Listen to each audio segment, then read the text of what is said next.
Hello all, welcome to UPSC పరీక్షాలయం.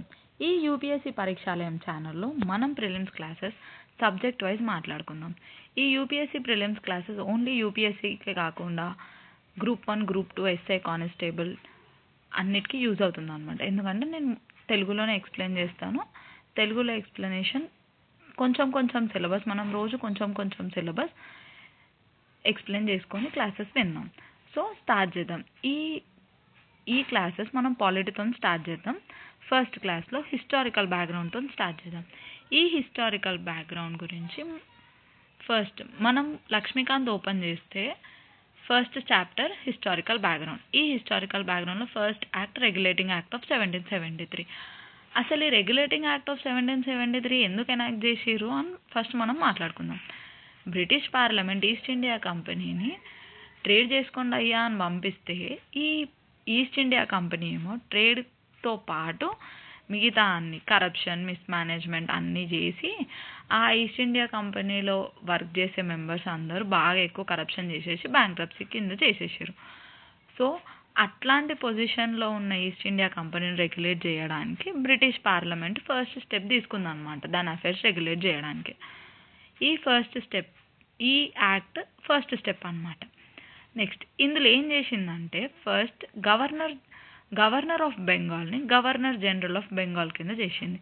ఈ governor general of Bengal ఎందుకు చేసిందంటే మనకి 3 ఇంపార్టెంట్ ట్రేడ్ సెంటర్స్ అనమాట: బెంగాల్, బాంబే, మద్రాస్. ఎట్లా గుర్తుపెట్టుకోవాలి? బీబీసీ లాగా బీబీఎం అని గుర్తుపెట్టుకోవాలి.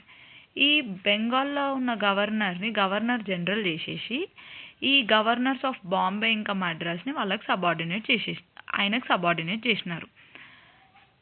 ఎవరికి? గవర్నర్ జనరల్ ఆఫ్ బెంగాల్కి. First governor general of Bengal ఎవరంటే వారెన్ హాస్టింగ్స్ అనమాట. ఈ పేరు ఎలా గుర్తుపెట్టుకోవాలి? ఈ రెగ్యులేటింగ్ యాక్ట్తోని వార్నింగ్ ఇచ్చినారు కదా ఈస్ట్ ఇండియా కంపెనీ వాళ్ళకి, రెగ్యులేట్ చేసి మీరు బ్రైబ్స్ తీసుకోకండి ఇది కదా, అట్లా వారెన్ హాస్టింగ్స్ అని గుర్తుపెట్టుకోండి. నెక్స్ట్ ఒక సుప్రీంకోర్టు ఎస్టాబ్లిష్ చేసినారు కలకత్తాలో, ఫోర్ట్ విలియం దగ్గర 1774లో. మళ్ళీ సర్వెంట్స్ ఆఫ్ కంపెనీకి ఏం చెప్పినారంటే బ్రైబ్స్ తీసుకోవద్దు, కరప్షన్ చేయొద్దు, లంచం తీసుకోవద్దు అని చెప్పినారు. వాళ్ళు తీసుకోకుండా ఉన్నారాలేండి కానీ అట్లా చెప్పినారు అనమాట.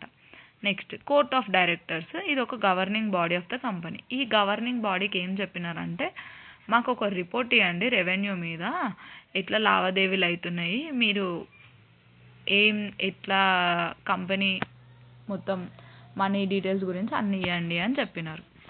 ఇవి ఈ యాక్ట్లో అయినాయి అనమాట. ఫస్ట్ ఏం గుర్తుపెట్టుకోవాలి? పేరు governor of Bengal to governor general of Bengal.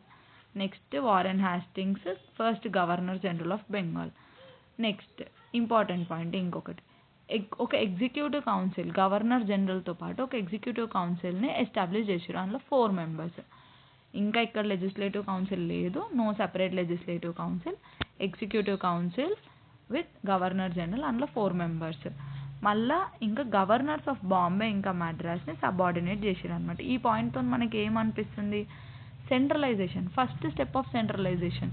మనకి ఎంసీక్యూస్లో ఇలా కూడా అడగచ్చు, ఏ యాక్ట్ ద్వారా ఫస్ట్ స్టెప్ ఆఫ్ సెంట్రలైజేషన్ అయ్యింది అని. Regulating act of 1773.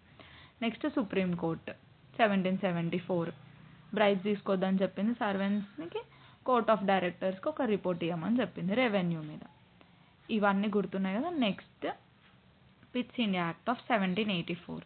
ఈ పిట్స్ ఇండియా యాక్ట్ ఎందుకు ఎనాక్ట్ చేసింది? రెగ్యులేటింగ్ యాక్ట్ చేసినా కానీ దాని నుండి వాళ్ళు అది అంత ఎఫెక్టివ్గా లేదని చెప్పేసి ఇంకా కొంచెం మంచిగా చేద్దాం, ఇంకా కొంచెం ఎక్కువ రూల్స్ పెడదామని చెప్పేసి ఈ పిట్స్ ఇండియా యాక్ట్ ఆఫ్ 1784ని ఎనాక్ట్ చేసింది. ఇందులో ఫస్ట్ స్టెప్ ఏం చేసిందంటే కమర్షియల్ ఇంకా పొలిటికల్ ఫంక్షన్స్ ఆఫ్ ద కంపెనీని సెపరేట్ చేసింది. యాక్చువల్గా ఒక ట్రేడింగ్ కంపెనీకి ఏంది కమర్షియల్ పాయింట్ ఆఫ్ వ్యూలో ఉంటుంది అంతా, కానీ మన ఈస్ట్ ఇండియా కంపెనీకి పొలిటికల్ ఫంక్షన్స్ కూడా ఎక్కువ కదా, ఏ దాన్ని ఎట్లా తీసుకోవాలి, ఎట్లా ఏ టెరిటరీని కబ్జా చేయాలని చాలా ఉండే కదా. సో ఈ కమర్షియల్ ఇంకా పొలిటికల్ ఫంక్షన్స్ని డిస్టింగ్విష్ చేసింది అనమాట.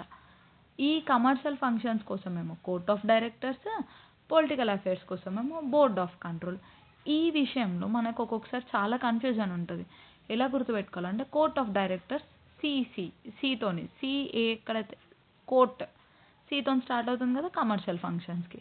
నెక్స్ట్ బోర్డ్ ఆఫ్ కంట్రోల్ ఏమో పొలిటికల్ ఫంక్షన్స్కి. బీపీ అని గుర్తుపెట్టుకోవాలి. ఈస్ట్ ఇండియా కంపెనీ చేసిన లెక్కలన్నీ చూస్తే మనకు బీపీ వస్తుంది కదా, అట్లా board of control for political affairs అనమాట. నెక్స్ట్ గవర్నర్ జనరల్ కౌన్సిల్స్లో మనం రెగ్యులేటింగ్ యాక్ట్లో చూసుకున్నాం కదా 4 మెంబర్స్ అని. ఈ యాక్ట్ ద్వారా ఏం చేసిందంటే 3 మెంబర్స్కి చేసింది అనమాట. మళ్ళీ ఇంకేం చేసిందంటే Indian affairs direct British government control కింద పెట్టింది. ఎందుకంటే east India company Indian affairs విషయంలో బాగా మిస్మేనేజ్మెంట్ చేసి బాగా కరప్షన్ చేసి ఇది చేస్తుందని డైరెక్ట్ బ్రిటిష్ గవర్నమెంట్ కింద పెట్టింది అనమాట.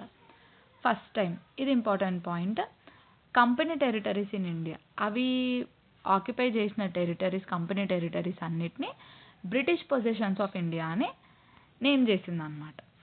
నెక్స్ట్ గవర్నర్ కౌన్సిల్స్, మద్రాస్ ఇంకా బాంబే ఇంకా మద్రాస్లో గవర్నర్ కౌన్సిల్స్ని ఎస్టాబ్లిష్ చేసింది. అక్కడనేమో గవర్నర్ జనరల్ ఆఫ్ బెంగాల్ చేసింది, ఇక్కడనేమో గవర్నర్ కౌన్సిల్స్ని ఎస్టాబ్లిష్ చేసింది. ఈ ఇంపార్టెంట్ పాయింట్స్ గుర్తుపెట్టుకోండి. మళ్ళీ నెక్స్ట్ వీడియోలో ఇవి రివైజ్ చేస్తూ మనం ఇంకా యాక్ట్స్ అలా రోజు కొంచెం కొంచెం రివైజ్ చేస్తే ఏంటంటే మనకి ఈజీగా గుర్తుంటుంది అనమాట. Thanks for watching. మీకు ఏమైనా డౌట్స్ ఉంటే కమెంట్ సెక్షన్లో అడగండి. ఓకే, ఎక్స్ప్లెనేషన్ ఇలానే తెలుగులో ఓకే అంటే లైక్ కొట్టండి. లేదు మీకు తెలుగులో కాకుండా ఇంగ్లీష్లోనే కావాలి, లేకపోతే ఈ వే ఆఫ్ తెలంగాణ యాసలో కాకుండా నార్మల్ ప్యూర్ ఎట్లా అంటే మొత్తం ఇలా తెలుగు తెలంగాణ యాసలో కాకుండా ఇంగ్లీష్లో కావాలి క్లాస్ అంటే కమెంట్ సెక్షన్లో చెప్పండి. Thanks for watching.